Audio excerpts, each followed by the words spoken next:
Bonjour à tous, bienvenue dans cette vidéo de présentation de la méthode heuristique de mathématiques.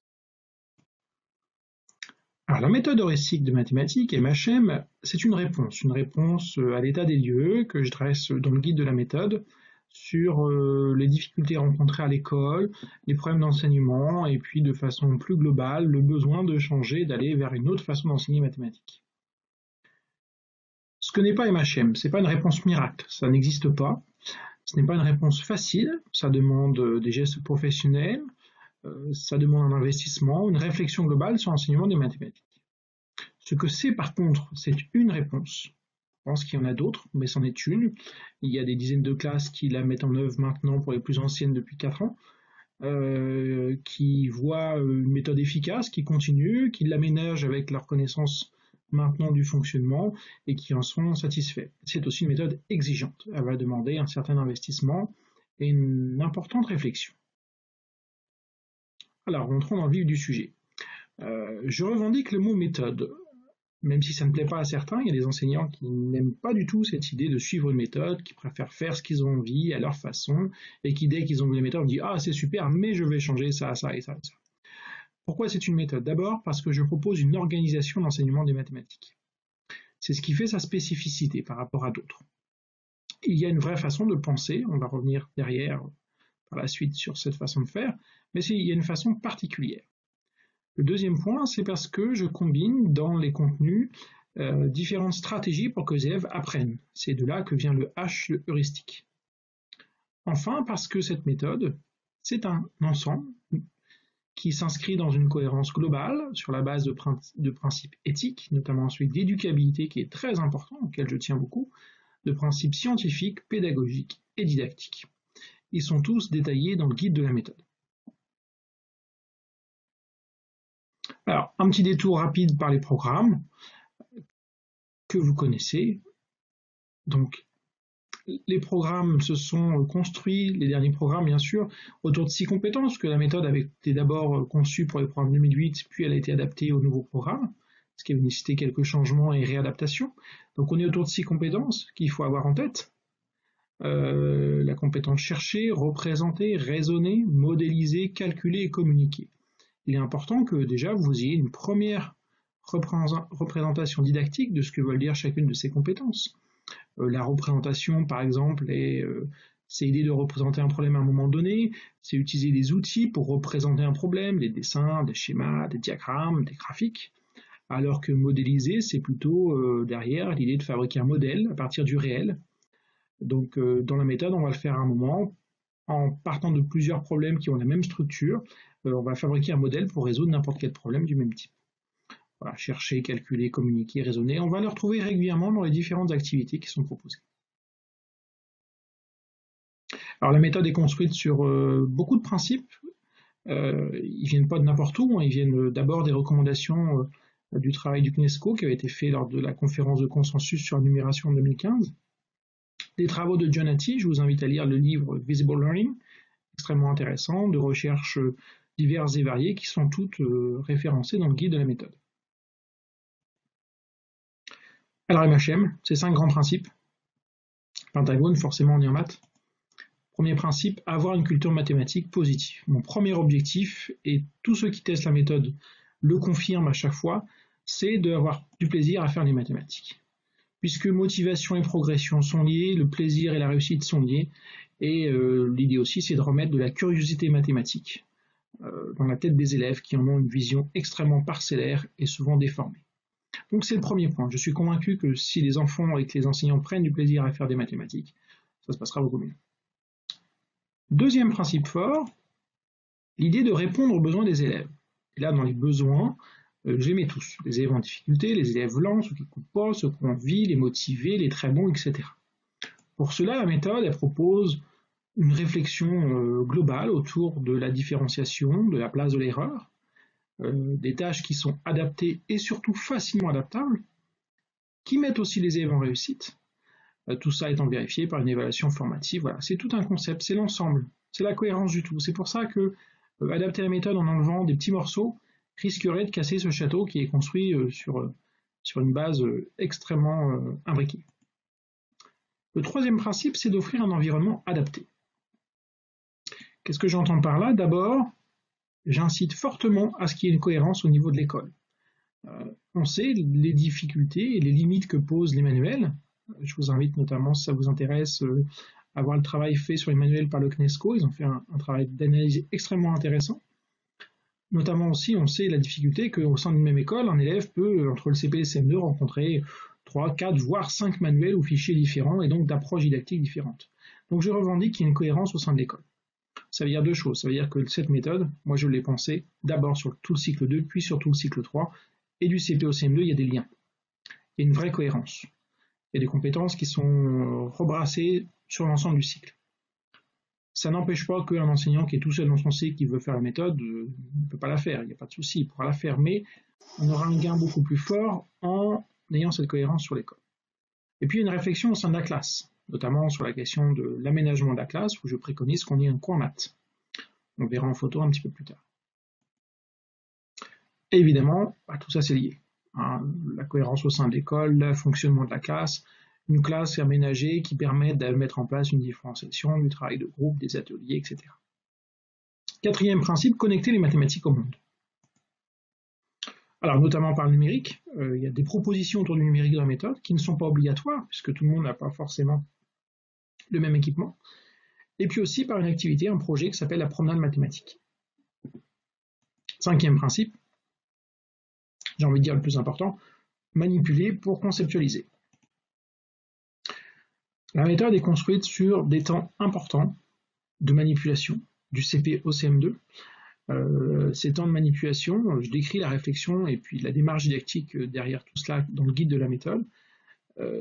L'idée, c'est d'aller vers l'abstraction. C'est aussi associer une réflexion sur la pensée visuelle. Les élèves ont besoin qu'on les aide à construire des images mentales de concepts mathématiques. Notamment, un certain nombre d'outils numériques là, que je commence à référencer sur le site vont tout à fait dans ce sens-là pour comprendre des choses qui ont l'air pour nous évidentes, mais qui ne le sont pas pour les élèves. Donc voilà, même en avançant dans CE2, CM1, CM2, où on doit aller, entre guillemets, des fois on imagine qu'il faut aller vers une plus grande abstraction, on a besoin de manipuler, pas forcément toujours longtemps, mais on a besoin d'un temps de manipulation pour aider à comprendre réellement des concepts qui sont en jeu, et pas seulement avoir les choses uniquement en surface. Alors, fort de ces différents principes, il y a ensuite un certain nombre de points didactiques et scientifiques qui sont indispensables dans la méthode, sur lesquels je mets un accent rapide, mais que je détaille beaucoup plus en amont dans le guide qui vient de sortir, notamment, en premier lieu, l'idée d'avoir des pratiques d'enseignement explicites. Alors, il y a tout un débat entre l'enseignement explicite, entre guillemets, à la québécoise et à la française. Je vous laisse lire le guide et vous comprendrez ce que j'en pense et comment je perçois les choses, mais l'idée là, elle est simple, c'est de montrer clairement aux élèves ce qu'ils doivent faire, comment le faire, s'assurer que les élèves possèdent des instructions claires sur ce qui est attendu d'eux et sur ce qu'ils ont besoin d'apprendre des différentes tâches. Voilà. Beaucoup trop souvent, nous sommes dans un enseignement qui fait beaucoup d'implicite et beaucoup de sous-entendus. Les consignes sont données rapidement, on ne met pas suffisamment les mots sur les choses et c'est là qu'on perd en particulier les élèves en difficulté. Donc c'est pour l'ensemble des élèves et particulièrement pour eux que ce premier point me semble fondamental. Le point suivant, ça va être l'importance de fournir des rétroactions, le feedback. Beaucoup d'études anglo-saxonnes vont dans ce sens-là. Le pouvoir de la rétroaction sur l'apprentissage des élèves, notamment en mathématiques, a un effet élevé. Par rétroaction, on entend l'information que l'enseignant donne à l'élève après avoir observé comment il a réalisé une tâche. Il peut s'agir simplement de donner la bonne réponse, voilà, oui ou non, c'est bon, c'est pas bon. Ça peut être de conseiller l'élève par rapport à une stratégie, comme en calcul mental. Voilà. Je détaille un peu plus en bouquin. C'est important de le mettre en place et d'en faire un vrai geste professionnel, pour ne pas passer trop vite, de ne pas louper ce besoin des élèves d'avoir tout de suite un retour pour savoir s'ils sont sur le bon chemin. Alors d'autres principes par la suite, le développement de la manipulation d'objets tout au long du primaire, pas seulement maternelle, donc la méthode réfléchie, de la grande section jusqu'au CM2, il y a cette réflexion sur la manipulation d'objets, plus ou moins complexe, avec des variables didactiques sur lesquelles on va jouer, mais le besoin de manipuler d'abord. L'appui sur l'oral, très important, avant de passer à des écritures symboliques. L'idée de demander aux élèves de penser à haute voix. On a besoin de réinstaurer cela, ce qui veut dire un fonctionnement de classe adapté. Je reviens à mon principe d'offrir un environnement adapté. On est complètement là-dedans. Ça veut dire qu'il y a des espaces où on autorise l'élève à penser, à échanger, à discuter. L'idée de ne pas attendre la maîtrise parfaite d'une notion pour en aborder une nouvelle avec les élèves, ça c'est un point fort de la méthode. C'est celui qui dérange le plus les enseignants, qui ont envie, là, ça y est, de poursuivre jusqu'à ce que l'élève sache poser cette soustraction, là où la méthode dit stop, au bout de 2 séances. On n'a pas fini, certains sont balbutient encore sur la technique, mais volontairement, on va le repousser à plus tard. On reviendra dessus plus tard. On va faire d'autres choses qui vont servir cet apprentissage-là. Ça, c'est très déstabilisant pour vous. Ensuite, il y a le fait d'insister davantage encore sur l'apprentissage des tables d'addition et de multiplication, notamment sur les automatismes. Donc là, je suis en train de retravailler les séances CP, CE1, CE2, celles qui sont sur le site. Je vais faire quelques modifications légères, mais notamment en CE1, CE2, je vais introduire un outil qu'on a utilisé là en CM qui fonctionne bien, avec une fiche de suivi des tables, et puis je vais remettre un petit point là-dessus parce que c'est important d'avoir une réflexion là-dessus. L'idée de privilégier le calcul mental par rapport au calcul posé, il faut travailler davantage le calcul mental. De façon très culturelle, on fait beaucoup de calculs posés, on les entraîne à faire des opérations, parfois des opérations complètement ridicules avec des additions, des soustractions, avec des nombres à 5 chiffres, 6 chiffres, 7 chiffres, ça n'a aucun sens, ça ne sert à rien, si ce n'est qu'on multiplie le risque d'erreur. On va plutôt privilégier le calcul mental. Il est plus intéressant pour faire 1001 moins 18 de le faire en calcul mental qu'en posant une technique opératoire avec des retenues partout qui vont entraîner des erreurs. Donc on doit développer cela dans de nombreuses situations. Je l'ai déjà dit, mais je le redis, faire dire à l'élève comment il a fait pour arriver à son résultat, que ce soit en calcul mental, sur une résolution de problème, sur un raisonnement qui nous mène en numération, sur la géométrie de la mesure, etc. Associer l'apprentissage des techniques opératoires à la compréhension des nombres. C'est pour ça que dans la méthode, sur la technique opératoire de la soustraction, j'ai choisi la méthode par cassage. Il y a un article sur le site de la méthode que je vous invite à lire, un article didactique sur les comparaisons des méthodes, où la technique par cassage, à mon sens, fait beaucoup plus le lien avec la construction du nombre. Alors il y a des débats, hein, il y en a qui préfèrent la technique française, avec ces deux retenues que les élèves ne comprennent jamais, on peut raconter tout ce qu'on veut, mais je suis désolé, ils ne la comprennent pas. Le 1 en haut qui veut dire 10, le 1 en bas qui veut dire 1, qu'il faut additionner, ils le font, et il y en a des élèves qui sont extrêmement doués pour appliquer la technique bêtement, par contre la compréhension, elle est inexistante. Donc dans l'article, je précise comment je perçois les choses, je vous invite à le voir sur cette question-là. Je vais maintenant parler de la programmation. C'est le point central de la méthode, parce qu'elle est particulière. De façon traditionnelle, la programmation, on l'a construit comme une concaténation de thématiques. En gros, chapitre 1, chapitre 2, chapitre 3, chapitre 4, séquence 1, séquence 2, séquence 3, fonctionnement traditionnel, prégnant à l'école, encore beaucoup plus au collège. Les manuels vous incitent à faire ça, les fichiers incitent aussi beaucoup à faire ça. À mettre en parallèle avec un emploi du temps assez formaté culturellement. De ce type-là, hein, j'ai mis au hasard numération le lundi, géométrie mesure le mardi, calcul le jeudi et résolution de problème le vendredi. Alors je dis au hasard, mais pas tant que ça, puisque c'est le schéma que j'ai plus constaté en classe. Cet emploi du temps formaté pose un problème parce qu'il fait une espèce de pari sur le temps nécessaire pour chaque domaine, alors que c'est beaucoup plus complexe que ça. J'ajoute au passage que pour ceux qui ont des charges de temps, des compléments de service, étrangement, complément de service, il fait toujours géométrie mesure. Comme si c'était plus secondaire dans l'apprentissage des mathématiques. Donc là, on est sur quelque chose de très classique. Dans la méthode, j'ai fait un autre choix, que maintenant j'appelle une programmation neuronale. Avant, je disais cyclique, mais en fait, c'est plus compliqué que ça. C'est un espèce de bazar innommable. L'idée étant qu'on travaille les compétences et qu'on les réactive à différents modules, de différentes façons. Voilà, une compétence peut être travaillée sur une situation d'apprentissage en manipulation. On peut ne plus la travailler pendant 8 jours, revenir dessus sur l'activité orale, puis la reprendre dans un autre contexte, pourquoi pas de mesure, etc. Et donc, on fait des liens entre toutes les compétences, les notions, régulièrement. C'est ce qui est déstabilisant, puisque pour les enseignants, même si j'ai mis le tableau Excel avec la programmation sur le site, vous ne voyez pas bien comment on avance. Vous avez l'impression que, tiens, ça on ne l'a pas fait depuis longtemps, ça on vient de le refaire, mais on ne va pas assez loin. Et en fait, pour beaucoup d'enseignants, c'est le point qui fonctionne. Beaucoup de collègues me témoignent, que ce soit par mail ou directement, que bizarrement, ils ne comprennent pas comment, mais ça marche. Donc il y a cette idée-là derrière de programmation neuronale, avec le point fort qui est qu'on commence tôt les notions. Voilà, en CP, très vite on attaque 0,30 dans les nombres. On va très vite attaquer les nombres à partir de 60, même si on va les étudier réellement dans leur construction quelques semaines après, mais d'abord on va en parler. On attaque assez tôt les fractions et décimaux en CM1. Tout ça, ce sont des choix volontaires et qui, pour l'instant, des retours payent. Donc, il y a cette particularité, c'est pour ça que, avant de vouloir modifier la méthode, moi je vous invite à l'expérimenter un an. Notamment tous ceux qui voudraient inclure dedans des plans de travail, ceinture de compétences, etc. Soyez prudents de ne pas perdre, en faisant sauter quelques séances, de ne pas perdre les liens qui font que ça deviendrait bancal sur certaines compétences. Parce que la programmation était très compliquée à faire et a demandé beaucoup d'aménagement. C'est pour ça, par exemple, que pour les CM, je ne peux pas finir toutes les séances tout de suite parce que j'attends...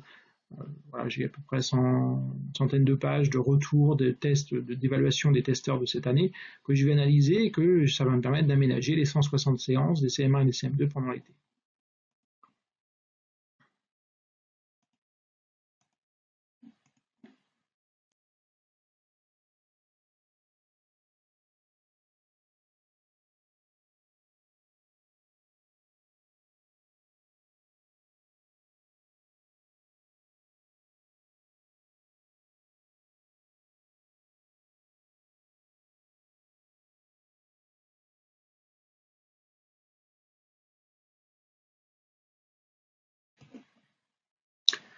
Alors cette programmation est directement liée à une idée de continuité du CP au CM2.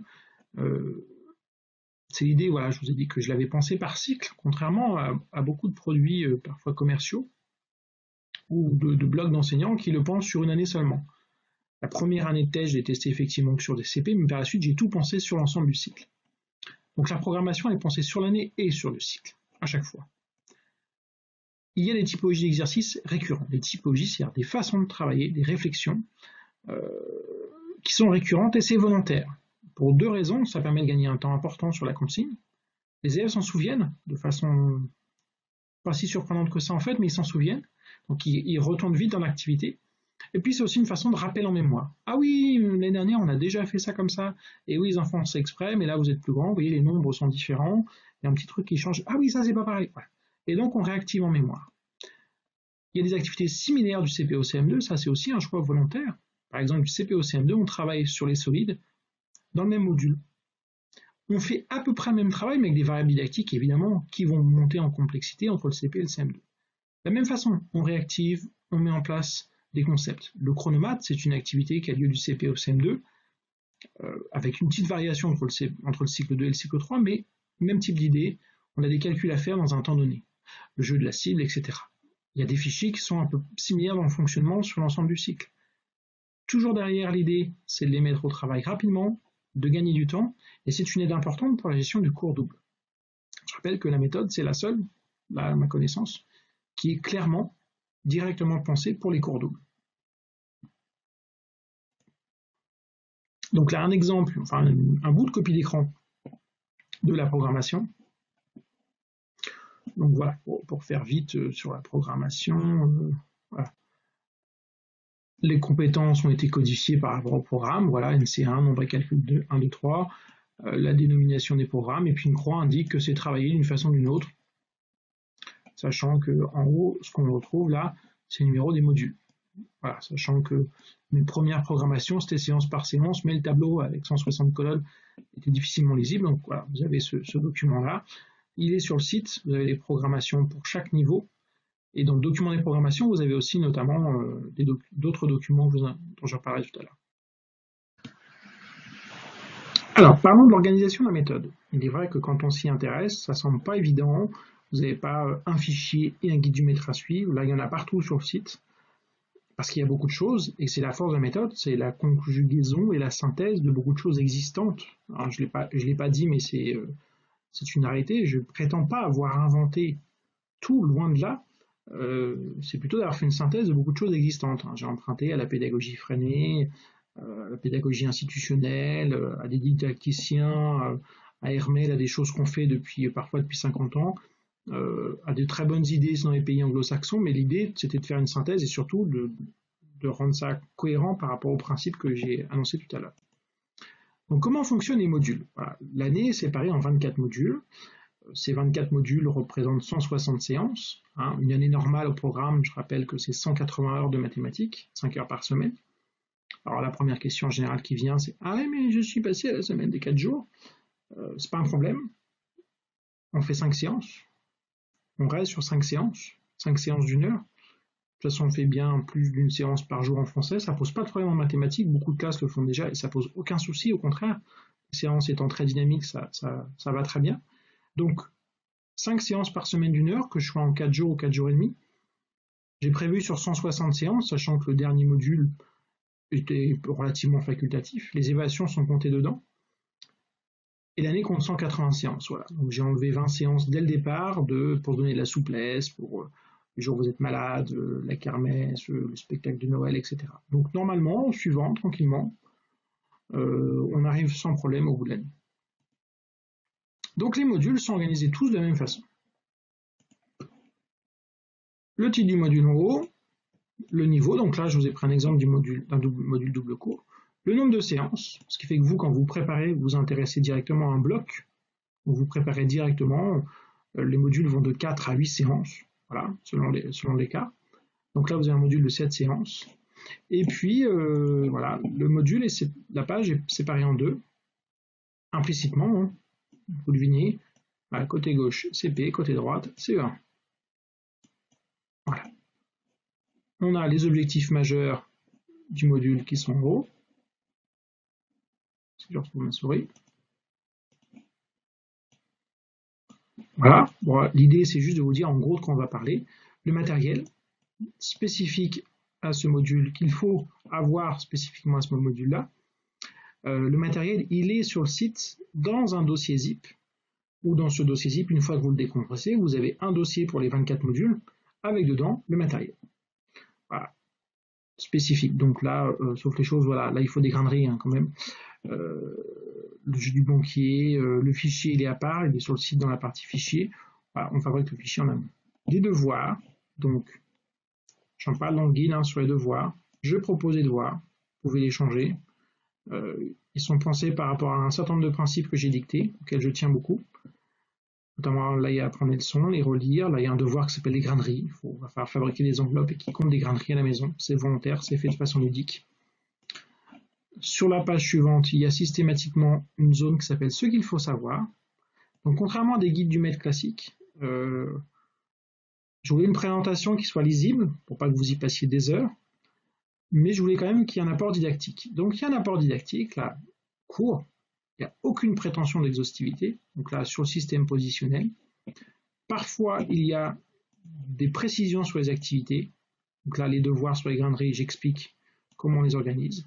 Et puis d'autres précisions, là, c'est sur les frises géométriques. Donc il y a toujours une page de ce qu'il faut savoir, avec un point didactique ou des précisions sur les choses à mettre, des propositions parfois, voilà, qu'il faut lire évidemment. Ensuite, le module est présenté comme ça. Donc chaque séance contient des activités ritualisées. C'est à l'oral. Je distingue du calcul mental, ça c'est expliqué dans le bouquin. Des fois entre deux, un temps de résolution de problème, mais pas toujours. Et un temps d'apprentissage. Quand le tableau est séparé en deux, il y a une partie gauche c'est CP, partie droite c'est CE1. Sinon, parfois c'est écrit dedans. Là, vous voyez, là j'ai le CP, qu'est-ce qu'il faut faire, et en parallèle le CE1, ils vont être plus ou moins autonomes. Sur la suite du module, voilà, séance 2 à 5. Donc 2 à 5, il y a 4 séances. Je vais me retrouver à mener des ateliers. Les ateliers, je n'ai pas écrit leur durée, c'est volontaire, ça dépend du temps que vous aurez consacré au point d'avant. J'ai mis 4 ateliers à faire tourner ou toute autre organisation qui vous convient. Si vous voulez faire de la demi-classe, vous faites de la demi-classe. Si vous voulez faire 4 séances de suite, pourquoi le choix de l'atelier? Pour des raisons de matériel, c'est plus facile à organiser. Il y a des choses dans les ateliers que je propose qui me semblent très autonomes, donc pas de souci. C'est à vous de voir où est-ce que vous vous mettez. C'est une vraie question. Et ça, c'est votre partie. Et ça me semble important puisque être trop guidant sur ce point-là ne me semblait pas pertinent. Vous avez des classes qui ont des fonctionnements très différents. Dans les classes qui ont testé la méthode, on allait de 12 élèves jusqu'à des 32 en double cours. Donc chacun des fonctionnements différents, des publics très différents, entre du public de REP+, de REP ou de milieux plutôt favorisés, on a des fonctionnements différents. Vos habitudes de classe, donc là, c'est votre travail d'adaptation. Voilà, avec les différentes choses à faire. Et dans chaque module, quasiment, à part le premier pour que vous ayez le temps de rentrer dans la méthode, il y a la séance à laquelle je tiens beaucoup, qui est la séance de régulation. C'est un des points forts de la méthode. Cette séance de régulation, c'est vous qui la construisez. L'idée de ces séances, c'est de remédier aux difficultés qu'on a sans attendre. Donc toutes les 5-6 séances, il y a une séance de régulation. Ça permet de finir, ce qu'on n'a pas fini avant, plutôt que de se dire ah, bah, je vais reporter, etc. De travailler en groupe de besoins avec les élèves. Donc dans chaque séance de régulation, je fais des propositions. Ça peut être une séance que vous construisez pour aborder un des concepts en jeu en ce moment, mais avec du matériel à vous, pas du matériel de la méthode, parce que vous avez tel jeu auquel vous tenez, que vous connaissez bien, parce que vous avez tel matériel. C'est le moment aussi pour utiliser les outils numériques. C'est le moment dans lequel je propose en cycle 3, et maintenant je vais l'ajouter dans les futurs modèles de cycle 2, de travailler avec cet excellent outil que je ne peux que vous conseiller, Math en Vie. Voilà. Donc et les classes de CM là actuellement, pour un certain nombre, l'utilisent dans les séances de régulation, et j'ai quelques retours qui sont très très positifs. Ça rentre totalement dans le fonctionnement de la méthode. Donc cette séance, c'est une des clés aussi de la réussite de la méthode, puisque en fait, elle est comptée dans la programmation. Donc vous régulez sans que ce soit un travail en plus, c'est prévu dedans. Donc j'y tiens beaucoup, on ne les fait pas sauter. On peut se permettre même d'en ajouter une autre de temps en temps si on a besoin pour reprendre. Et puis grâce aux outils de la méthode, qui sont, on verra tout à l'heure, les jeux et les fichiers, vous pouvez avoir largement une bonne partie de la classe très autonome pendant que vous prenez un petit groupe d'élèves pour remédier à un point précis.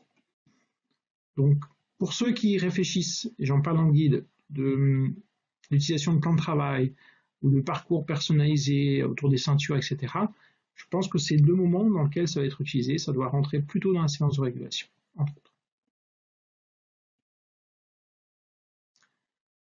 Alors, les outils de la méthode. Beaucoup d'outils. Beaucoup. C'est l'idée de la méthode derrière.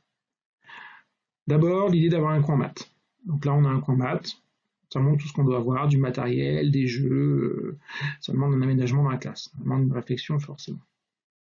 Un autre exemple, celui-ci, je crois, c'est un CE2 CM1, à force d'avoir des photos, je ne sais plus d'où ils viennent. Voilà, donc on voit en plus étiqueté pour que les élèves puissent s'en servir. Donc on a la boîte du géomètre. Voilà, on a des cibles, on a des jetons, on a le matériel de numération, les cartons Montessori, voilà. La collègue les a fait en couleur, très bien. Le calepin des nombres, des choses pour apprendre les tables. Je vois qu'il y a un jeu qui n'est pas dans la méthode, mais c'est très bien. Les boîtes à énigmes qui sont utilisées dans la méthode, les tangrammes, voilà. Le fait d'avoir des boîtes bien rangées, des étiquettes, ça permet aux élèves de les utiliser beaucoup plus facilement. Et donc, on va jouer sur le. Alors, l'outil suivant, enfin presque le premier, c'est l'ardoise quand même. On s'en servira beaucoup, donc une bonne ardoise, à craie ou blanche avec des feuilles qui ne marchent jamais, ou alors là, je ne sais plus, il y a les Stabilo Woods qui sont très bien. Enfin, je voulais chercher, il y a différents outils maintenant qui sont intéressants. Le matériel de numération, indispensable. Je le revendique du CP au CM2, même si quasiment plus de classes de CM en ont, du moins trop peu. On va beaucoup s'en servir, forcément. Alors là, c'est dans le matériel qu'on peut fabriquer dans la méthode. Vous voyez, des petits cubes, des barres de 10. On ne l'a pas sur la photo, mais des plaques de sang pour manipuler au tableau. Ça vous évite de dessiner quelque chose qui ne sera pas forcément très beau. Voire d'envoyer des élèves pendant un atelier travailler au tableau verticalement avec ces bandes aimantées pour manipuler, voilà, faire des additions, des soustractions, construire des nombres, voir ce que c'est qu'ajouter une dizaine, etc. Donc dans la méthode, il y a un choix de couleur qui est fait. Vous pouvez le changer puisque vous avez tous les documents modifiables. Au départ, c'était un choix totalement arbitraire de couleur. Il n'y a pas de secret. On pourrait prendre la même couleur pour touche. Pas sûr que ce soit très gênant, si ce n'est peut-être pour quelques catégories d'élèves en difficulté, mais voilà. Voilà, d'autres exemples d'application d'une méthode. Donc ça, le matériel qui est là, c'est chez un fournisseur. Alors je vais dire des bêtises, je ne sais plus lequel. Voilà, du même type. Voilà, les bandes numériques. Là, on a des plaques de 100 ou de 50 d'ailleurs, elles sont pas bien grandes. le calepin des nombres, qui existe en deux versions, la version jusqu'à 100, la version jusqu'à 1000, qui est un outil très intéressant.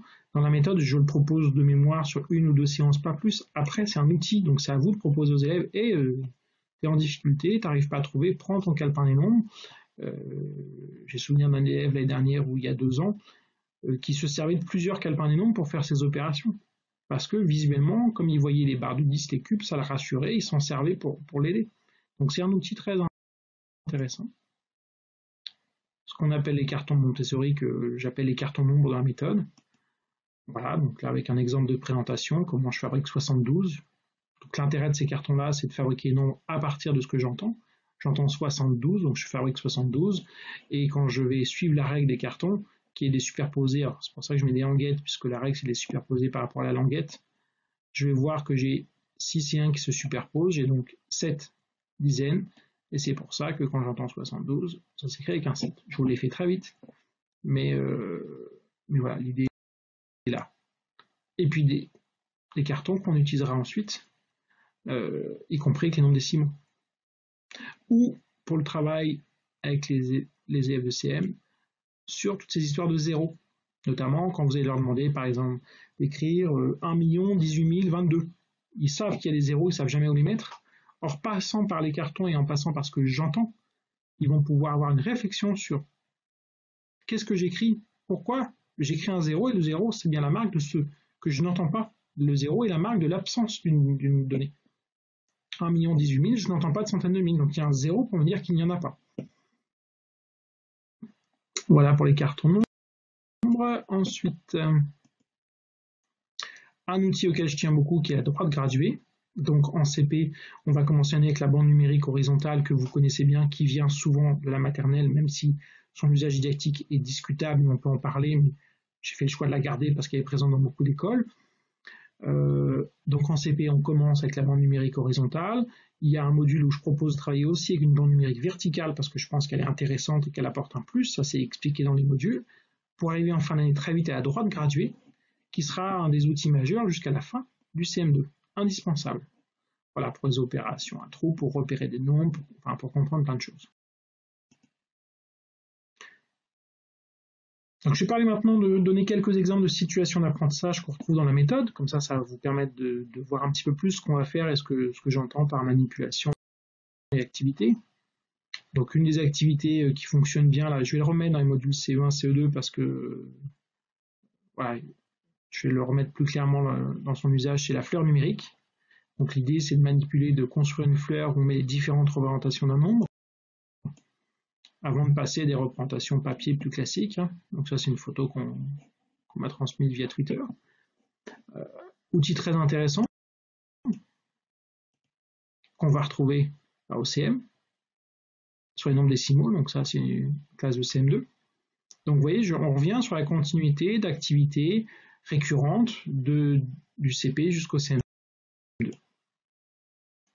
Alors, un matériel que j'ai introduit là sur les CM, que maintenant je propose pour les cycles 2 comme matériel complémentaire, il ne sera pas forcément marqué directement dans les séances. Ça, pour les cycles 2, c'est à vous de penser à utiliser. Ce sont les Lego.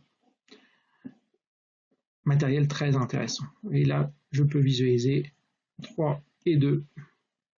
Et en dessous, 1 et 4. Et je vais pouvoir travailler avec les élèves que 5. Parce qu'en tout, j'ai bien 5. C'est 3 plus 2. Donc le 5 qui est là. 5 c'est 3 plus 2 et c'est égal à 1 plus 4 et c'est aussi égal à 4 plus 1. Donc je pourrais travailler avec commutativité. Donc matériel très intéressant. J'ai fait une liste de matériel types pour les Lego sur le site dans la partie matériel. Même type, là en haut, là j'ai la barre de 12. Je vais pouvoir me rendre compte que 12 c'est 4 plus 4 plus 4. C'est 6 plus 6, c'est aussi 2 plus 2 plus 2 plus 2 plus 2 plus 2, 3 plus 3 plus 3 plus 3, donc 12 est égal à 4 fois 3, égal 3 fois 4, égal 2 fois 6, égal 6 fois 2. Ils vont pouvoir le construire, ils vont pouvoir construire d'autres nombres, et ils vont pouvoir là, du coup, voir par le rapport aux grandeurs la commutativité de la multiplication.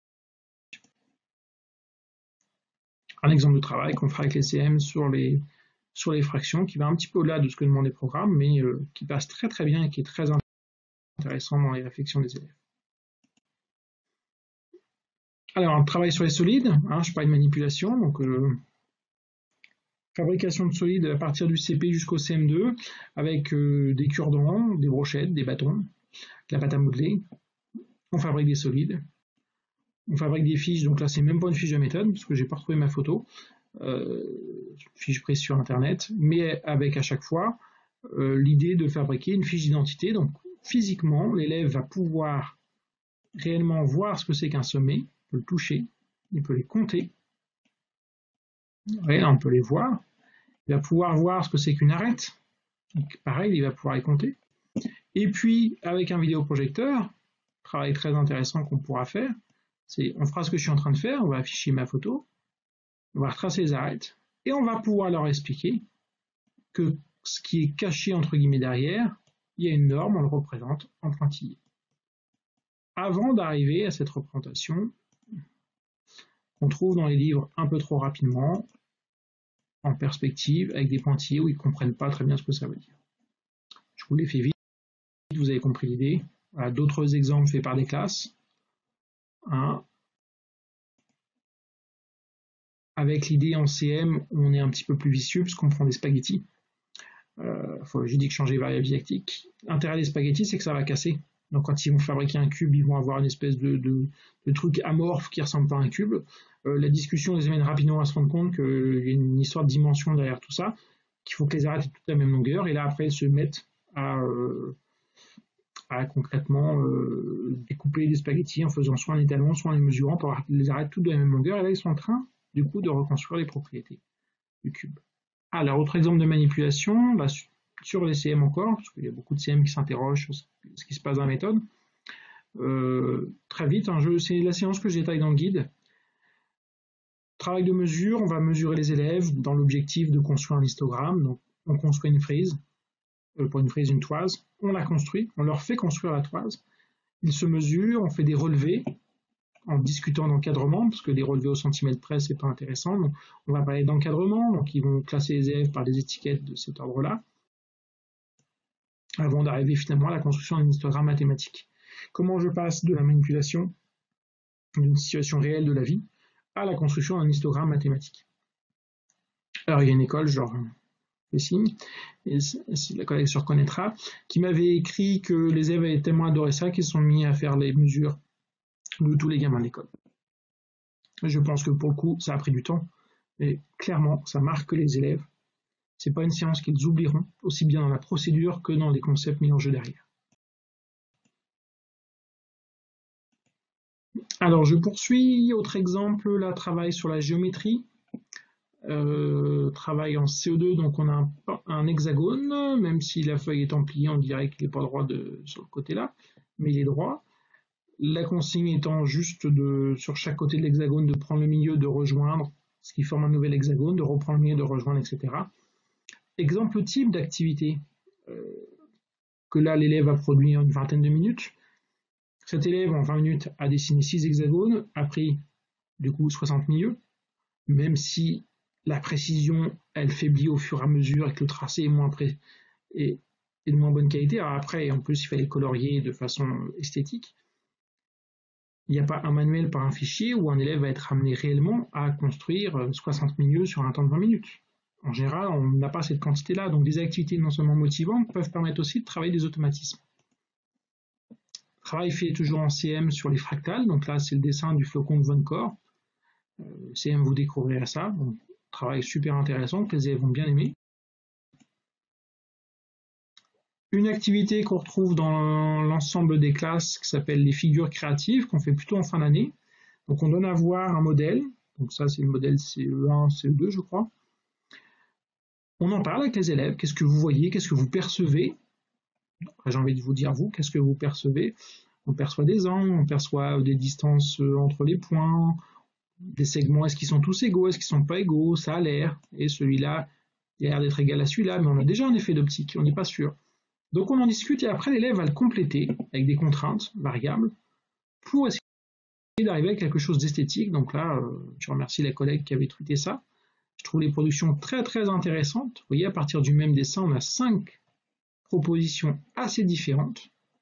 Voilà, là on a bien, sur celui-ci, on a une croix qui se dessine, il y a des choix de couleurs en plus qui mettent en valeur. Là, on a quelque chose de très original. Donc c'est une vraie activité de géométrie, d'analyse qui est assez fine, puis après de construction, de choix de couleurs, d'esthétique, on fait un lien avec l'art, parce qu'il y a aussi des projets en art et géométrie. Donc voilà, une activité assez porteuse de sens. Alors, autre activité qui est en place dans la méthode, c'est la boîte à énigmes. Donc, il y a plusieurs boîtes à énigmes du CPO CM2. Le principe est assez simple. Des petits cartons, là, classifiés couleurs. Ils dureront plusieurs années, il n'y a pas de souci. Pour les cycles 2, il y a 2 questions possibles. La question A est faite pour être très accessible. La question B est beaucoup plus difficile. Les élèves ont une feuille de route et ils indiquent sur cette feuille de route j'ai essayé l'énigme 2, ils ont le droit de prendre une énigme et de la reposer s'ils ne la comprennent pas ou s'ils n'ont pas envie de la faire. Ça, c'est un point important pour leur engagement dans l'activité, avec des questions différentes. Les gamins adorent. Là, la boîte énigme 3 étoiles, on est plutôt sur du CM. Donc, dès que je suis sur du CM, j'avais une seule question. Pas évidente, hein, l'essence est à 1,06 € le litre. Alors là, vu l'actualité, il faudrait que je change. Le réservoir de la voiture peut contenir 57 litres, papa a 60 €, a-t-il assez d'argent pour faire le plein d'essence? On est déjà dans un problème complexe, il y a déjà des décimaux. Alors que peut-être à ce moment-là de l'année, ils ne les auront pas encore revus, mais ce n'est pas un souci, parce qu'ils trouvent, ils arrivent à avancer quand même sur le problème. Donc la boîte à énigmes, un outil qui fonctionne bien, qui pareil, est complémentaire aux autres et donne une cohérence à l'ensemble.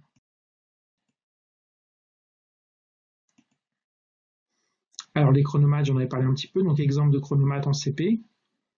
Celui-ci doit arriver au mois de janvier, je crois, donc ils ont 3 minutes pour compléter les calculs, hein, sans aide. Au bout de 3 minutes, en général, soit on arrête et ils notent leur score.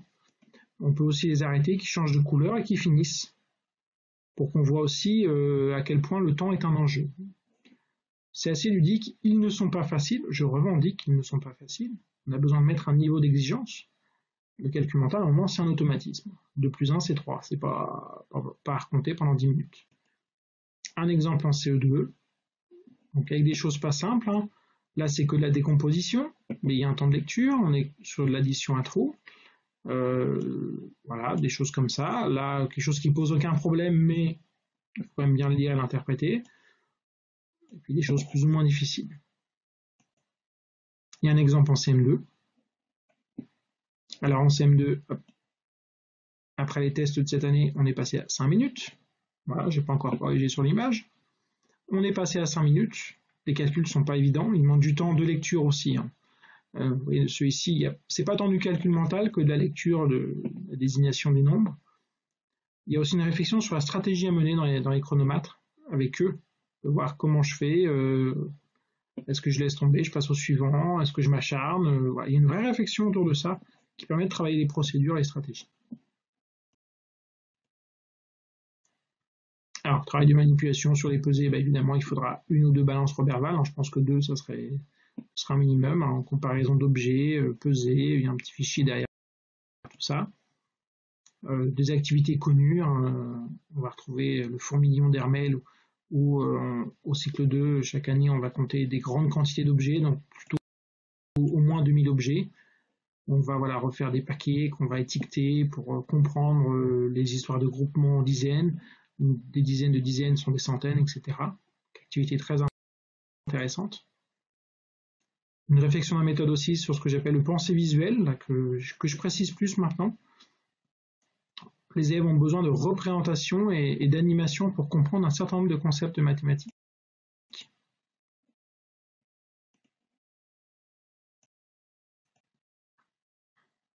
Donc il y a Berkeley Everett sur son site Math Visual qui propose différentes représentations visuelles qui là forcément n'a pas fonctionné. Autre travail sur la symétrie, hein, basique, à partir du cahier et de matériel de manipulation. Le premier travail sur la symétrie quand même à faire, avant de passer déjà sur le papier et le crayon, c'est de comprendre le concept, c'est cette idée de miroir, et non pas de translation. Vous-même que vous soyez au clair sur la différence entre une symétrie et une translation. Donc on commence par travailler avec la manipulation. Là, l'élève a bien compris, hein, on voit bien sur les triangles. Si on avait eu les 2 triangles dans le même sens, on aurait été sur la translation. Donc on a ce travail-là d'abord à mener en manipulation. Voilà, on le fait avec les CE sur des grands consons. Donc on voit bien, il y a cette réflexion sur la distance à l'axe, sur l'orientation. Donc là, les élèves, ils ont bien compris.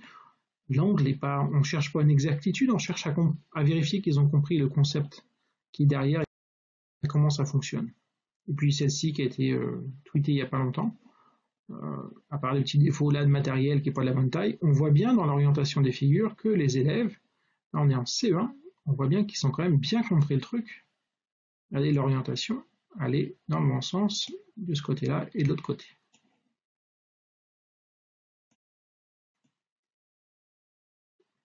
Alors, exemple d'un autre outil, outil destiné au CM2. Je vais faire une adaptation, enfin, du coup, cette année, ils étaient en thèse, donc j'ai testé autre chose pour les CM1. Voilà, j'ai pas raffiné ça, mais pour les CM2, je vais garder l'outil. C'est un petit livret qui s'appelle L'histoire d'un tailleur. C'est une vraie histoire qui sert à remettre en tête pour les élèves de CM2 qui ont déjà travaillé sur décimaux et d'avant ce que c'est que les nombres décimaux. Donc, on raconte une histoire. Donc là, c'est l'histoire d'un tailleur qui doit coudre. Alors là, je sais plus, d'abord il fait les voiles des bateaux, et puis avec un tasseau de bois, et puis ce tasseau de bois qui lui sert des talons ne suffit pas, donc à un moment il faut que pour fabriquer les chemises du capitaine, il me semble de mémoire, il doit séparer ce tasseau de bois en 10 petits morceaux, et c'est là qu'on introduit le vocabulaire des dixièmes. L'intérêt de ce travail, c'est qu'ils peuvent l'imager, et au-delà de l'imager, vous en tant qu'enseignant, vous avez votre tasseau d'1 mètre, et vous allez avec eux séparer en 10. Et parallèlement à ça, on introduit voilà, le vocabulaire, les écritures mathématiques, et dans le livret, on a quelques petits exercices, puis après, le dixième vont être séparés en centièmes, etc. Donc un petit livret qu'ils peuvent consulter comme ils veulent, qu'ils peuvent ramener à la maison, qui relance très très bien la compréhension des décimaux qu'ils ont déjà vus en CM1. Qu'en CM1, on pourra peut-être s'en servir pour introduire directement les décimaux, parce que c'est un outil qui fonctionne très très bien et qui est très intéressant. Alors la méthode est aussi animée par un certain nombre de projets mathématiques. Alors des projets en art et géométrie. Donc là, chaque année, je propose un module art et géométrie qui doit être fait sur le temps d'art plastique. Donc là à gauche, un travail sur Rodchenko, qui est un artiste plutôt méconnu mais qui nous permet de travailler sur le noir et blanc. Artistiquement, c'est intéressant, et surtout sur le cercle et l'utilisation du compas qui est pas toujours simple. Voilà, un travail sur Herbin, donc il y a un dossier à chaque fois sur les artistes avec des références et puis le travail qu'on va mener. Autre projet, alors que je n'ai pas mis dans les séances, parce que pour moi ça vient en plus, c'est une promenade, c'est une sortie, une vraie sortie scolaire, une demi-journée, qui est la promenade mathématique. Je remets juste au bout du jour un vieux truc et la balade mathématique qu'on connaît dans les classes freinées depuis très longtemps. L'idée étant qu'on sort dans la rue, qu'on soit à la campagne ou à la ville, les expériences menées montrent que c'est toujours très riche, et on prend des photos de tout ce qui est mathématique et on va faire un travail dessus. Le lien à faire avec Math en Vie est évident et ne posera aucun souci, et c'est extrêmement riche dans le travail qui est fait. Et là, même à la campagne, on a trouvé de magnifiques hexagones en levant les yeux. Voilà, on trouve des choses comme ça. On trouve des nombres, on trouve de la mesure, on trouve des formes géométriques. Les élèves trouvent plein de choses. Je détaille la mise en œuvre sur le site parce que c'est un projet qui est très très porteur sur le sens des mathématiques. Vous voyez, on trouve sans problème des cylindres, des plaques d'égout, on pourrait compter le nombre de petits symboles, on trouve des distances, on trouve énormément de choses où qu'on soit là-dessus. Une classe, un collègue me disait qu'en 1h30, elle avait fait à peine 300 mètres. Le temps de prendre les photos, de commenter, que les élèves disaient « Ah, j'ai vu ça », et puis d'expliquer. Il y a un travail très riche à faire pendant la sortie et après, sur le retour en classe, à partir notamment des photos. Alors, un projet inclus dans la méthode qui est un classique maintenant fait dans, pas dire toutes les classes, mais dans beaucoup, qui est le 100e jour. Donc, je ne vais pas le détailler, je pense que vous connaissez. L'idée d'avoir un temps fort sur une demi-journée ou une journée autour du nombre 100. Il y a un rituel dans la méthode qui est proposé pour arriver à ce 100e jour, un petit rituel qui après n'est même plus marqué dans les modules parce qu'il se fait tous les jours très très rapidement. Voilà, avec différentes activités. Donc là, il y avait 100 problèmes qui, une fois recollés sur la feuille, laissaient à dessiner un crâne en pixel art. Travail très intéressant d'un collègue. Voilà, sans doigts, sans verbe, sans objet. Je vous passe, il y a des propositions sur le site et vous en trouverez des dizaines sur Internet. Chaque année, J'ai intégré dans la méthode, parce que j'y tiens beaucoup, un rallye mathématique, un vrai rallye mathématique autour de problèmes ouverts, des problèmes pour chercher, des problèmes soit en classe entière, si on est plusieurs classes à le faire, soit par groupe, en équipe. Donc il y a plusieurs épreuves, pensez autour des différents champs, avec des problèmes numériques ou pas, problèmes de logique. Voilà, donc là on voit un travail sur les cubes. L'idée derrière, c'est que les élèves travaillent en équipe, échangent, confrontent, apprennent aussi à persévérer. Très vite, ils ont tendance à abandonner. Il faut qu'ils aillent plus loin. Les problèmes ne sont pas faciles, ils ne sont vraiment pas. Ça demande l'intelligence collective, leur dire non, mais il faut être à plusieurs, on a besoin du cerveau de tout le monde. Voilà, donc là, sur plusieurs défis, on introduit ce type d'équation. Voilà, donc un camion de pompier plus un camion de pompier plus un camion de pompier coûte 33,60 €, etc. Donc on est sur le rallye CM et différentes choses. Là, celui-ci, je l'ai reçu hier, je crois. Voilà une classe C1 qui est sur les problèmes de la manche 4 du rallye maths. Donc de la manipulation, là on voit que c'est pas écrit dans le rallye, les élèves sont allés chercher les Lego pour essayer de comprendre, de manipuler, là on voit, et c'est ça qui est très intéressant. Votre rôle à ce moment-là, c'est d'observer. Là, il y a des stratégies. Là, il y a des dessins, il y a des schématisations. Là, il y a de la manipulation. C'est une activité très porteuse. Il y en a 4 fois par an. Mais 4 fois par an du CP au CM2, ça va donner des résultats vraiment intéressants à long terme. Alors, l'activité de fin d'année par excellence, ça, c'est le dernier module de l'année. Quand on a le temps, c'est le labbook. Le labbook, c'est une pratique québécoise. Voilà, de cette espèce de porte de chemise qu'on ouvre avec des choses mathématiques dedans. Donc là, il y a des comètes de coller qui vont, sur celui-ci, je ne peux pas lire, mais ça va être 110 ou de 100 en 100. Ils ont fabriqué un calepin des nombres, des petites choses à soulever pour connaître des opérations. C'est un objet qu'ils fabriquent, qui valorise les mathématiques, qui leur permet de montrer à voir ce qu'ils savent faire. Ils l'emmènent chez eux, ils en sont très contents, et puis il vaut mieux faire ça un 4 juillet que de ne rien faire. Alors dans la méthode, vous trouvez un certain nombre de jeux. Il existe beaucoup de jeux mathématiques, on en trouve dans le commerce, on en trouve sur beaucoup de sites. La méthode a fait des choix très spécifiques qui sont des jeux à stratégie, qui demandent à réfléchir, des jeux rapides de mise en œuvre et d'utilisation, qui leur permettent d'être autonomes. Donc voilà, là, je reviens sur un camp maths où la place a été prévue pour les jeux. Donc le premier jeu, c'est celui que j'ai fait pour SCP, qui est le jeu des coccinelles, qui dans l'idée a déjà été fait en grande section. Dans l'idée d'une bonne liaison, ce jeu est commencé en fin de grande section, il apparaît très tôt en CP, permettrait de faire le lien. C'est un jeu de piste, un jeu de plateau classique, il faut sauter de case en case, on lance un dé, on compte des points, on revient en arrière. Ça permet de travailler un certain nombre de premières compétences mathématiques et de les habituer à jouer ensemble. Je ne vais pas tous les détailler, il y a en cycle 2 beaucoup de jeux de cartes, parce que c'est pas cher, c'est facile à mettre en œuvre, des jeux de bataille avec des variables didactiques, des variantes. Je ne les ai pas toutes mises, vous n'aurez aucun mal à en inventer d'autres si vous avez besoin. Un jeu là, il a déjà évolué depuis la semaine dernière, parce que la règle a légèrement changé, c'était un jeu de CM, la course autour du monde, voilà, pour toujours travailler les grands nombres et la représentation des nombres. Le comparator, qui est un jeu du cycle du CP au CE2, voilà, j'arrive sur des cases de couleurs, si j'arrive sur cette case-là, je pioche 3 cartes, sur chaque carte il y a des nombres, et la flèche m'indique que je dois les classer en ordre décroissant. Voilà, donc il y a un vérificateur, il y a des niveaux de cartes différents que je sois au CP, au C1 ou CE2.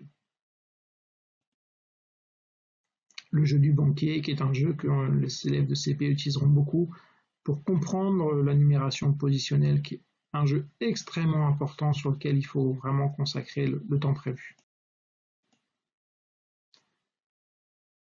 J'ai pas mis tous les jeux, il y en a d'autres, vous les découvrirez.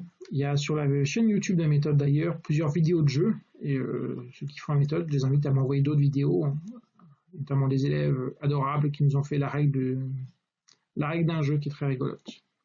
Voilà, la méthode fonctionne aussi sur la base d'un certain nombre de petits fichiers papier. Alors, voici les fichiers. Donc, comment ils se présentent? Moi, sur le site, ils vous sont mis en format A4. Selon le logiciel que vous avez pour lire les PDF, normalement, il y a une option imprimer en mode livret. Ce qui fait que lui, automatiquement, refait la pagination. Si on a la bonne imprimante, il peut nous imprimer recto verso. Et donc, on se retrouve avec des petits livrets. Donc, celui-ci, c'est le billard, qui est un livret de calcul mental. Voilà, où là, j'ai une cible à atteindre, qui est je dois faire 10 en traçant 3 fois, donc en réunissant des boules. Donc, si c'est 4, 2 et 8, 1 et 9. Mais celui-ci a été fait par un élève. Sur chaque fichier, une feuille de route. C'est vous qui choisirez le codage. Est-ce que je mets une couleur, un tampon, c'est réussi, c'est pas réussi. On retrouve. Voilà. Les fichiers sont faits pour être imprimés en noir et blanc. Bon, il vous est proposé une version couleur, c'est purement esthétique, mais ils sont faits pour bien passer en noir et blanc, évidemment. D'autres fichiers, le petit sudoku, donc il y en a de 12 à 14 par an selon le niveau de classe. En mode livret, ça fait finalement assez peu de pages, parce que là je suis, c'est bien du recto verso, ce qui n'est pas le cas là, je serai sur 2 pages à 4 recto verso. Voilà, et puis Eurodator. Donc, il y en a un certain nombre, ils sont disponibles sur le site, c'est à vous d'aller voir comment ils se présentent. Alors, quelques-uns ont une particularité, ils ne se fabriquent pas de la même façon. Le géomètre, par exemple, il y a une seule page pour les élèves. Côté élève, il n'y a qu'une page puisque c'est la feuille de route. C'est un fichier que vous allez vous fabriquer et personnaliser à partir de votre matériel. Donc là, la collègue a mis, parce que là, le géomètre, il faut mesurer. Donc là, c'est la longueur d'un bureau, la hauteur d'un bureau, l'épaisseur du dictionnaire, et on choisit. Voilà, donc exemple de tweet qui date un petit peu. Donc là, il devait mesurer le rectangle jaune dans la cour. Ils ont à disposition du matériel pour mesurer. Les élèves de CE notamment, ils peuvent utiliser le décamètre, un mètre de couturière, un décimètre. L'idée aussi derrière, c'est qu'ils choisissent le bon outil pour mesurer. Je raconte à chaque fois avoir vu une séance où il fallait mesurer la longueur ou la largeur de la cour. La largeur, je crois, c'est un rectangle qui devait faire 25 ou 27 mètres. Et puis 2 élèves qui le faisaient en binôme sont sortis avec le double décimètre. Donc ils ont reporté leur double décimètre. Au bout de 7 reports, voilà, je leur ai demandé combien ça fait. Ah bah, ça fait 7 règles. Et c'était pas encore. Et 7 règles de combien? Bon, rapidement, on a envoyé avec la maîtresse 2 élèves avec le décamètre. Ils sont arrivés très très beaux au bout du résultat. Mais c'était important pour la place de l'erreur, la réflexion, que les élèves se trompent, voient la difficulté de ne pas avoir pris le bon outil, et puis après puissent corriger, revoir ça. Voilà, donc un fichier qui fonctionne très très bien en CP ou quand on manque de matériel ou qu'on veut que les mesures tombent juste, on peut directement couper les tasseaux de bois et puis appeler un tasseau de bois A, un tasseau de bois B et mesurer les tasseaux de bois. Chacun ses choix et puis tant qu'on garde l'idée. Voilà, autre exemple de fichier. L'idée pour les fichiers, donc ça c'est détaillé dans le guide de la méthode.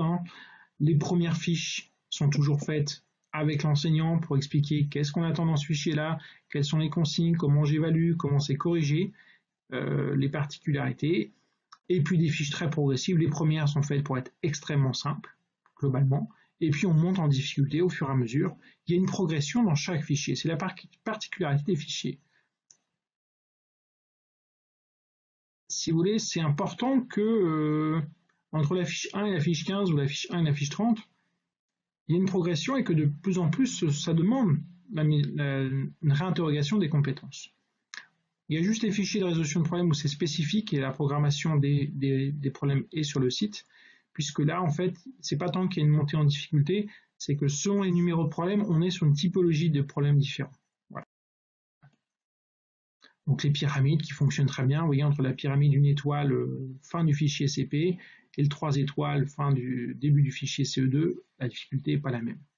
Le choix a été fait dans la méthode de mettre une étoile, 2 étoiles, 3 étoiles, une étoile étant dans l'idée CP, 2 étoiles CE1, 3 étoiles CE2. Ça permet pour un élève très en avance de lui donner un fichier 2 étoiles sans qu'il sache forcément que c'est une du cours du dessus, et inversement, de différencier de cette façon-là. Un exemple de fichier CM qui fonctionne très très bien. Donc les élèves disposent d'une carte photocopiée avec des points sur chaque côté. Là on ne voit pas ceux qui sont à gauche, mais il y a des points. Ils suivent un ordre, ils suivent un programme de construction. Donc trace à droite BJ, donc ils vont tracer à droite BJ, voilà. Comme vous voyez, c'est une très belle droite, c'est un segment de travers. Puis, trace le segment NJ, j'ai pas N parce qu'il était caché.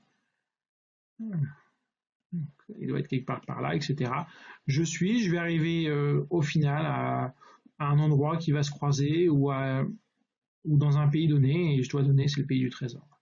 Je fais très vite, il y a une fiche d'autocorrection pour l'élève, Ça permet de vérifier rapidement. Et puis pareil, dans la progression, on est au départ sur l'intersection de segments de droite, puis après on est sur l'intersection avec des cercles, et puis au fur et à mesure, entre le fichier CM1 et le fichier CM2, il y en a un qui est la ville du trésor, on est sur des villes de France, et le fichier est le pays du trésor. On monte en difficulté, on introduit d'autres connaissances mathématiques. Là, on a la droite perpendiculaire, on est déjà au CM2, les milieux, les parallèles, etc. Fichier CM, il y a un fichier fraction qui va travailler sur les fractions, sur les différentes typologies d'exercices, du travail sur les aires. Alors, pour les cahiers, c'est une question qui revient souvent. On me demande combien de cahiers, quel format. C'est sur le site partie matériel, allez voir, c'est écrit. C'est aussi dans le guide. Les cahiers, finalement, se remplissent bien malgré tout ça. Les gens ont peur de rien donner à voir aux parents. Au contraire, ça se remplit plutôt bien. Quelques exemples. On va avoir des fiches à coller. C'est vrai qu'il y en a que ça gêne de coller des fiches sur du papier. Je suis assez d'accord. Néanmoins, il y a des choses, vous voyez, là, des petits dessins. C'est intéressant d'avoir déjà tout prêt à coller, même si cet exercice-là pourrait être écrit directement et ça ne me gênerait pas que vous ne le donniez pas et que vous le fassiez copier directement. Ça, ce sont des choix qui vous appartiennent. Mais la fiche est proposée parce que je veux travailler ces compétences-là. Des choses comme ça. Et là, c'est intéressant qu'on ait des représentations de billets avec juste des sommes à compléter. Des recherches, des choses qui ont été faites à la main, qui ont été cherchées. Là, une activité qui revient plusieurs fois l'année, qui sont les faux tickets de supermarché, qui sont un prétexte pour faire des opérations, la résolution de problèmes, etc. Il y a une vidéo sur le site dans la partie FAQ, les questions fréquentes, tout en bas de la page, vous avez une vidéo qui présente plein de contenus de cahier. Il y a aussi une vidéo sur la chaîne YouTube pour que vous voyez tout ce qu'on peut trouver dans un cahier. Donc, ils se remplissent. Il y a aussi parfois des choses que vous pouvez y mettre qui ne sont pas prévues. Le calcul mental, quand je mets l'ardoise, si une fois de temps en temps vous préférez que ce soit dans le cahier, ça peut être dans le cahier, il n'y a pas de souci. Ça, ce sont des choix qui vous appartiennent. Donc les cahiers de maths, donc dans l'idée, je préfère que ce soit un cahier dédié aux mathématiques, mais vous pouvez garder votre cahier du jour et l'intégrer dedans. Il n'y a aucun souci avec ça. Alors un point sur les leçons. En cycle 2, il y en a à peu près 12 quinzaine à l'année, je crois, je ne sais même plus. En CM, il y en aura un petit peu plus. Elles sont progressives dans leur contenu et leur façon d'être présentées, et aussi dans le choix du vocabulaire, parce que voilà, on avance dans les années. Elles s'appuient pour la plupart sur des vidéos des fondamentaux de Canopé. Pour différentes raisons, je voulais absolument associer des vidéos pour faire le lien avec les familles, vous allez voir pourquoi après. Et puis parce que Canopé, voilà, il y a des vidéos sur YouTube qui sont intéressantes, mais se pose toute la question de l'accès aux vidéos YouTube, des pubs qui nous sont proposées à la fin, même quand on ne veut pas.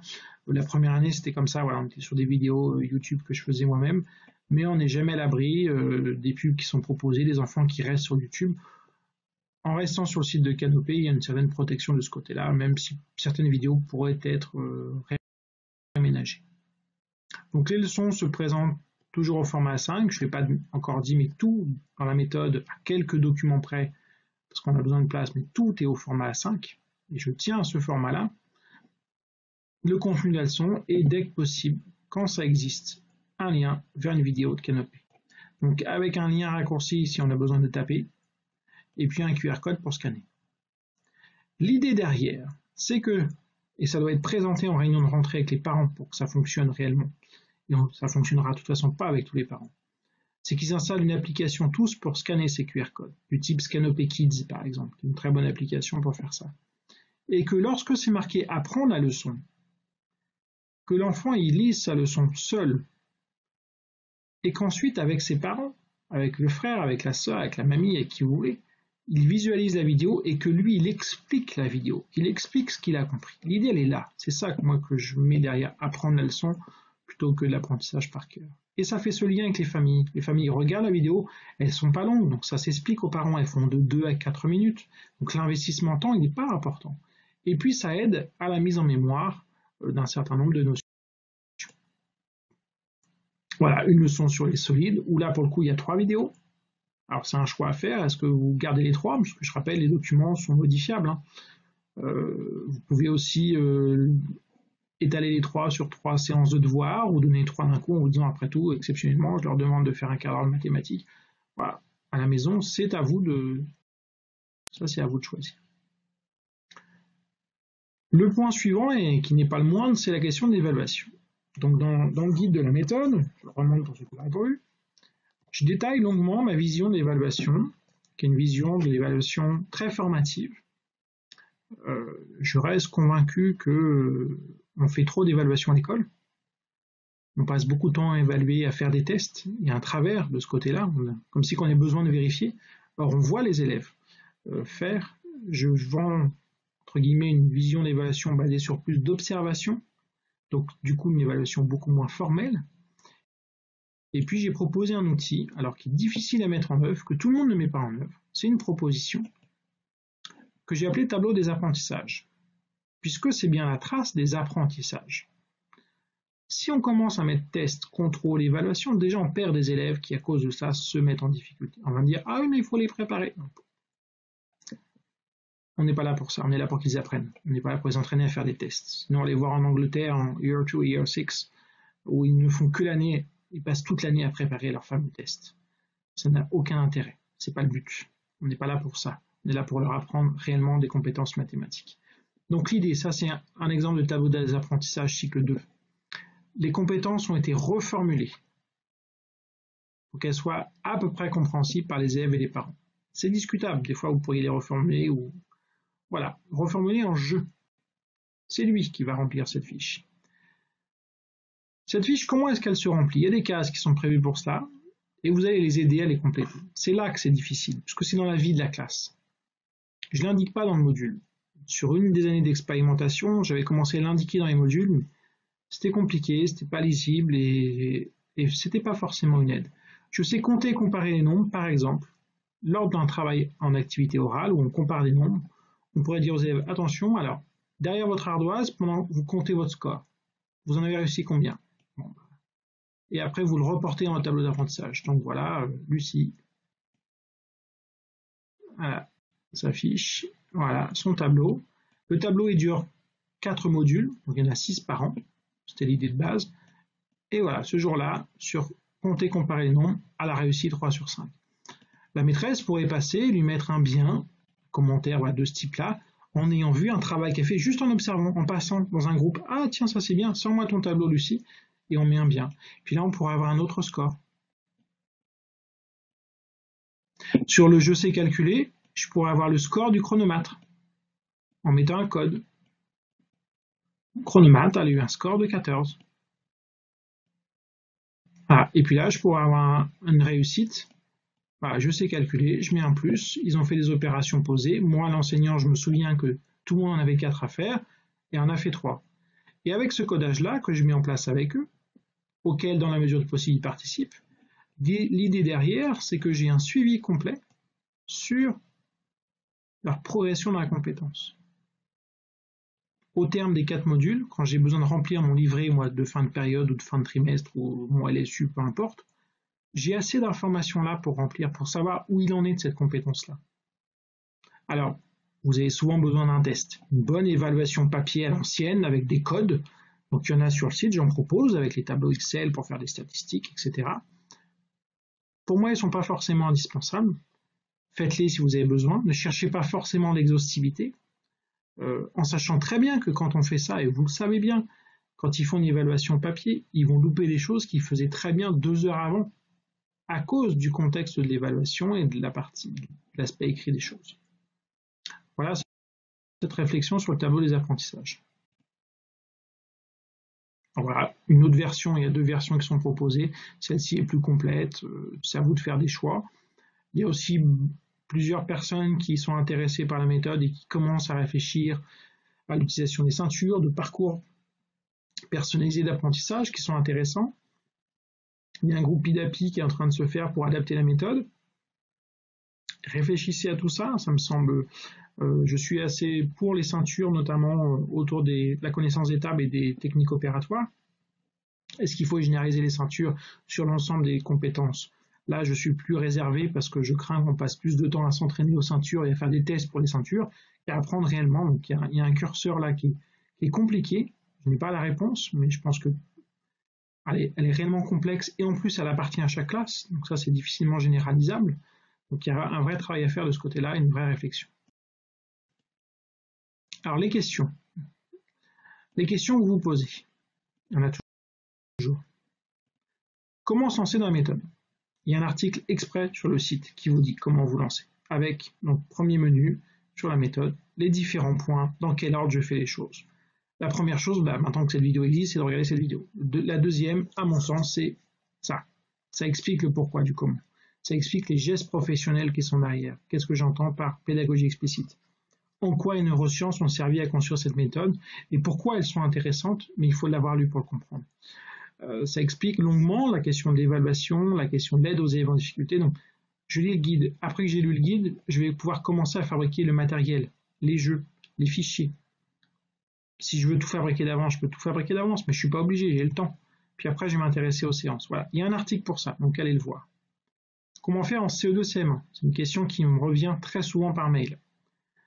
C'est le seul double niveau que je ne prépare pas, que je n'ai pas préparé, que je ne préparerai pas. On est à cheval sur 2 cycles.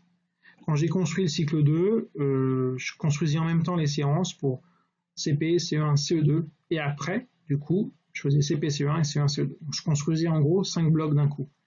Ça me permettait d'avoir une cohérence. Pour refaire CE2, CM1, ça veut dire qu'il faut que j'articule très finement le CM1 avec le CE2, alors que là, les contenus commencent à beaucoup différer, donc c'est plus difficile. Donc, est-ce qu'on peut faire la méthode en CE2, CM1? Oui. Il y en a déjà qui le font cette année, il y en a qui la font en CE2, CM1, CM2. Comment faire? J'en parle un petit peu dans le guide. Je pense qu'il faut, comme la méthode est construite sur la même structure toute l'année pour tous les niveaux, au module 16 ou j'en sais rien, 14, s'il y a 4 ateliers, il y aura 4 ateliers que vous ayez en CE2 ou en CM1. Donc c'est de vous demander comment vous gérez la partie orale et calcul mental collectivement en CE2, CM1. Ça, je pense que ça peut très bien se faire, soit vous en gérant les 2 niveaux en même temps, donc en jonglant, soit en faisant en mettant en place un tutorat par élève, donc un élève qui gère un des 2 niveaux, en alternant avec une petite fiche. Voilà, je propose des trames, un exemple de trame comme ça dans le guide pour mettre ça en place. Et puis quand il y a des ateliers ou des situations d'apprentissage, les mettre en œuvre soit en parallèle, soit en décalé. Voilà. Il y a des options, c'est pas du tout infaisable, ça fonctionne bien. Et puis le fait qu'il y ait beaucoup d'outils autonomes dans la méthode fait que ça peut bien se mettre en place et que c'est pas un vrai problème. Alors comment faire avec ma décharge ou mon complément de service? C'est un certain nombre à être directeur d'école, enseignant ressources du numérique, maître formateur, ou juste à temps partiel, donc à disposer d'une décharge. J'en parle sur le site dans la rubrique FAQ, toujours. Il y a plusieurs solutions. Il y a la première solution, la décharge refuse totalement de faire. C'est idiot, mais c'est son choix. Dans ces cas-là, vous faites toutes les maths. Ne cherchez pas, même si c'est sur 3 jours, faire 5 heures de maths sur 3 jours. De toute façon, regardez l'horaire de programme de français, on est bien au-delà. Donc il n'y a pas de souci de ce côté-là. La plupart du temps, les décharges, elles ont joué le jeu. Elles ont joué le jeu et pour beaucoup, elles ont apprécié. Ça demande quand même une organisation, qui est que le titulaire de la classe prépare la séance, le matériel nécessaire, d'envoyer un mail à sa décharge 1, 2, 3 jours avant. Écoute, on est à la séance 4 du module 18, voilà ce que tu auras à faire, tout est prêt, t'inquiète pas. Ça permet à la décharge de voir un petit peu tout dans les mathématiques, de voir les élèves progresser, d'avoir un vrai rôle d'enseignant et pas forcément d'être, entre guillemets, la décharge, vous voyez, ce terme est abominable, ce complément de service qui vient ponctuellement et qui mène pas, entre guillemets, un vrai travail, donc ça fonctionne bien, ça peut vraiment bien fonctionner. Pour ceux qui me demandent, est-ce qu'elle peut quand même faire géométrie mesure comme elle a envie? Non.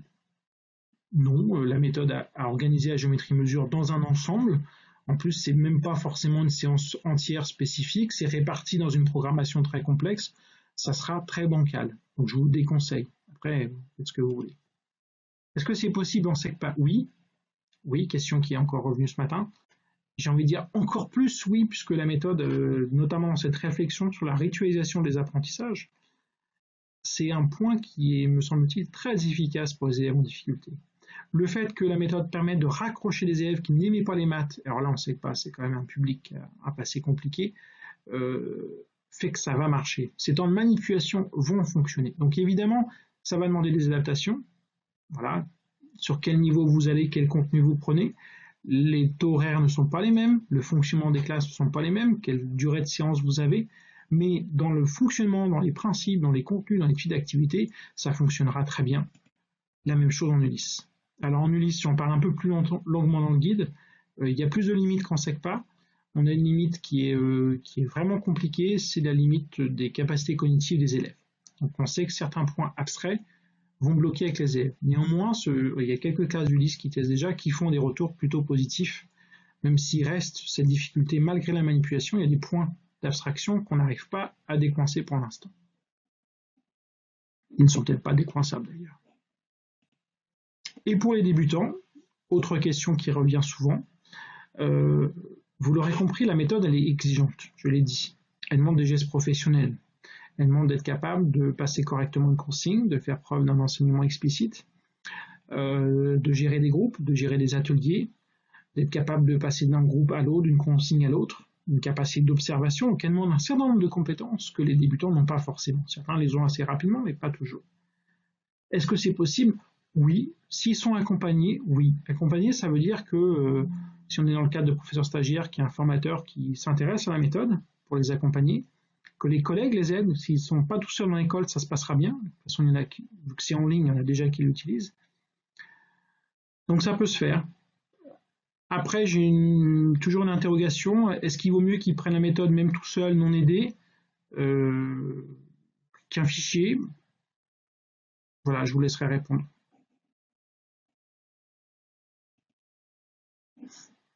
Alors le guide, voilà, je le représente.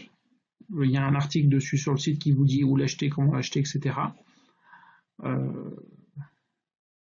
J'encourage sa lecture, non pas pour m'enrichir, parce que je l'ai dit à plusieurs reprises, si j'ai voulu m'enrichir, j'aurais pas tout mis en ligne comme je l'ai fait.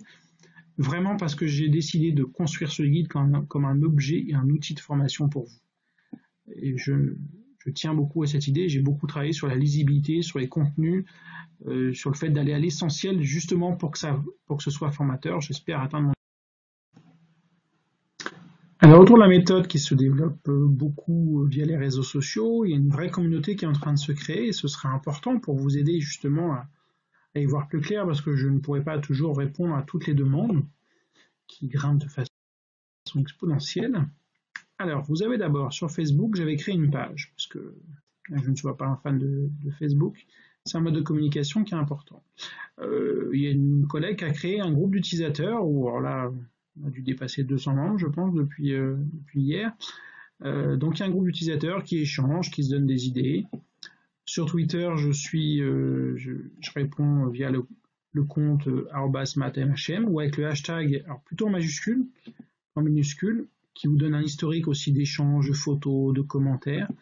Il y a une chaîne YouTube qui est spécifique à la méthode.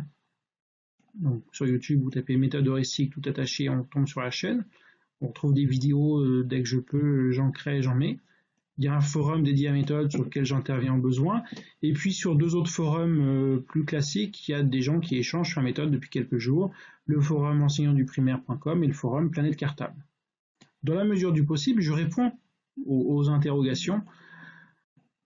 Je ne garantis pas que je pourrai toujours le faire, donc n'hésitez pas. Et puis avancer aussi dans une réflexion de cet ordre-là, ça doit aussi appartenir à un collectif. Ça, j'y tiens beaucoup et c'était aussi une de mes idées en créant cette méthode. Voilà, pour la suite, vous avez le site de la méthode. Prenez le temps de l'explorer, il y en a beaucoup. C'est compliqué de le classer parce qu'il commence vraiment à y avoir beaucoup d'informations. Si vous utilisez la méthode, je vous incite à aller dans Ils font MHM, il y a une page Les participants, où vous pouvez vous inscrire sur une carte de France. Ça vous permettra aussi de voir qui dans les écoles autour de vous, dans la ville d'à côté, fait la méthode. Donc elle est très très présente en Seine-Maritime, puisque c'est de là d'où je viens au départ, mais elle se développe un petit peu partout. Dans le fonctionnement, vous trouvez des évaluations, des propositions d'évaluation à différents moments de l'année, la programmation, les modules avec les séances, tout ce qui est matériel, les fichiers, les jeux, les propositions numériques. Donc ce sont des choix d'outils numériques que je trouve pertinents, qui sont intéressants, qui viennent dans la méthode. Différents compléments pour aller plus loin, des jeux commerciaux, il y a beaucoup de choses. Des points didactiques, de temps en temps, j'ai des articles pour creuser. L'actu des mathématiques, parce qu'il faut continuer à en parler et réfléchir. Et puis un chapitre que j'ai fait il n'y a pas si longtemps que ça pour les maternelles. Je parle de la méthode, je parle des maternelles dans le guide de la méthode. Je pense que la méthode, elle s'adapte sans problème à la maternelle. Je propose dans le guide quelques principes de mise en œuvre, un exemple de séance type, etc. Et puis là, j'ai commencé à mettre des contenus qui ne m'appartiennent pas tous. Il y a déjà des gens qui font des choses très très bien en mathématiques.